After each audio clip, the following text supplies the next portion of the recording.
feeling like a shark in a shrimp tank. Big fish, small pond in the shrimp tank. When it's sink or swim, only option is to win. In the murky water, not a thought of giving in.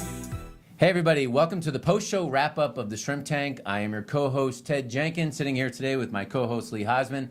And of course our guest today, Josh Zimmer, who's the COO of 2 Bucks Incorporated. They own 8 going on 9 Jersey Mikes now. And you should absolutely go to shrimptankpodcast.com.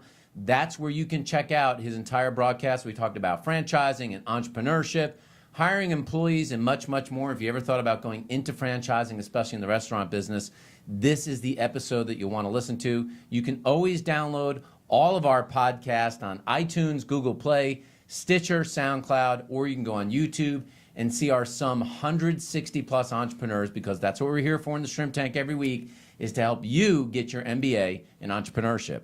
Well, Ted, you know, I felt like I did get an additional accreditation in my MBA today on culture. Josh, what you talked about for all of your locations is you have approximately 90 employees. 60% of them are part-time, so I know how difficult it is to maintain a level of culture at a company when you just have full-time, but you have this juxtaposition of full-time and part-time. Tell our listeners exactly how you do that. Well, it starts at the top with our management, and I think it really is important to take care of your managers. And we achieve that goal through a profit share, financial goal, basically. And with all of our managers realizing some of the profits from the store, the employees then start to come around as well. And so if we have a general manager at one of our locations, and she's hurt, and as a matter of fact, her Facebook post today, someone went online and left a Facebook comment, and it was about how amazing her staff was. And that staff is amazing because she's amazing. She's amazing, we believe, because she's properly incentivized. And so that then trickles down, and then the culture of her employees, what we do after that, after we get through our managers, is really try and find a fun environment, a clean, healthy environment. And then I do stuff with the employees all the time. So they get good comment cards like that on social media. They'll all get lunch this week.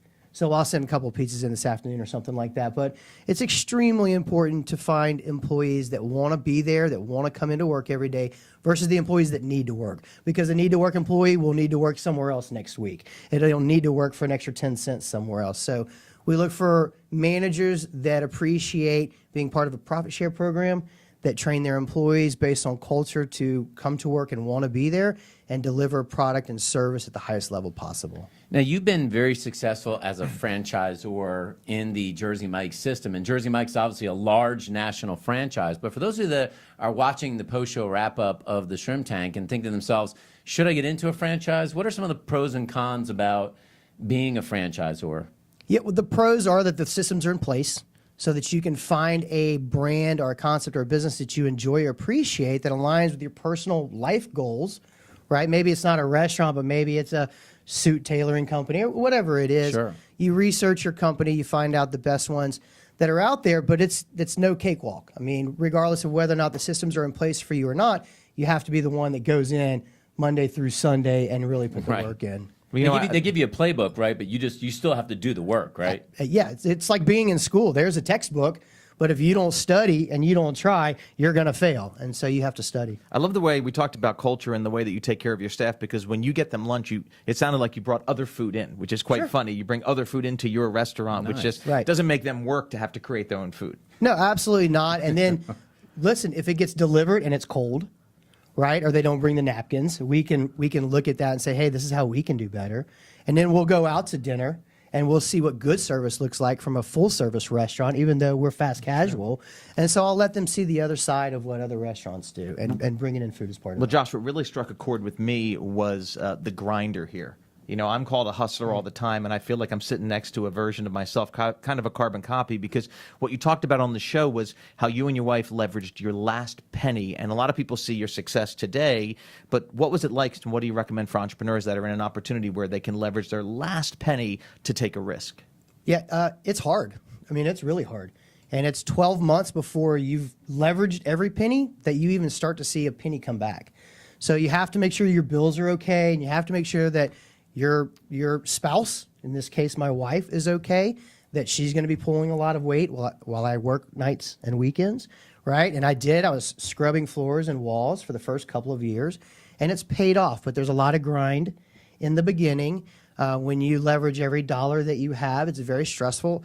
The car that I drive right now has 200,000 miles on it, and I really hope I can get another 100 out of it. So it's glamorous. It's not glamorous. It's what you do. It's not what you do. You know, being an entrepreneur is just what you do. So for those folks that are watching the post-show wrap-up today and they're thinking to themselves, you know, I've never tried a Jersey Mike's sub or a cheesesteak, or they have an office and they're thinking about catering in something here even over the holidays, how can they get in touch with you? Where are your stores? How can they learn more about tasting some of the delicious Jersey Mike's subs? Thanks, Ted. And if you haven't had a Jersey Mike's, please get out and try one today. We have 9 stores around Atlanta. You can be in Brookhaven. You can be in Dunwoody. You can be off of Howell Mill. You can be off of South Atlanta Road, or as far south as Fulton Industrial Boulevard and the corner of Camp Creek Parkway. You can be in Lawrenceville. You can be in Woodstock. And you can be on Powers Ferry. And then pretty soon you can be at the corner of Austell and the East-West Connector. And you'll be able to get some of our subs. You'll be able to get Jersey Mike's, but run through the 2 Bucks Incorporated company. It's very cool stuff. Even myself and Lee didn't quite commit, but we'll get him to wear a sandwich board for an hour. We said that we would we'd do some Jersey Mike's subs. Thanks, Josh, so much for coming on the program today. And for those of you that are getting your MBA in entrepreneurship, think about this. Building a business is a lot like they build subs at Jerszy Mike's, right? You get that bread, that's the foundation, that's the culture, the way that you build the company, and then you layer on a little meat, which is finding the right employees that you get into your business, a little cheese, which are processes and systems. Well done. And then you put on a little bit of lettuce and other stuff, which is managing your financials, and if you could do that all, you too can be a successful entrepreneur, and that's your post-show wrap-up of the Shrimp Tank.